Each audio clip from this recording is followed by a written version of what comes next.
அநேகரை மனம் திரும்ப பண்ணுகிற ஒரு ஸ்தலமா இருக்கிறது. தேவனுடைய ஆலயத்திலே கர்த்தருடைய வேதம் பிரசங்கிக்கப்படுகிறது, கர்த்தருடைய வார்த்தை பிரசங்கிக்கப்படுகிறது.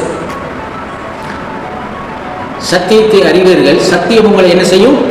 விடுதலையாக்கும். அப்போ சபையிலே சத்தியம் போதிக்கப்படுகிறது. சபைக்குள்ளே இருந்து கொண்டு கூட அநேகர் மனம் திரும்ப வேண்டிய அவசியம் இன்றைக்கு இருக்கிறது.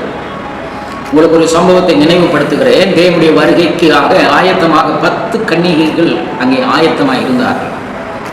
ஆனால் 5 கன்னிகைகள் தான் சரியான முறையில் ஆயத்தமாக இருந்தார்கள். இன்னும் உள்ள மீதி 5 பேர் அவருடைய வருகையை எதிர்பார்த்து தேவனுடைய ஆலயத்துக்குரிய மனவாட்டியா இருந்தாலும் அவர்கள் சரியான முறையிலே ஆயத்தப்படவில்லை. எனவே அவர்கள் அந்த ஆயத்தப்பட வேண்டிய அந்த காலத்தை வீணடித்துக் கொண்டு இருந்தபடியினாலே தேவனுடைய வருகைக்கு அவர்கள் எடுத்துக்கொள்ளப்பட முடியவில்லை.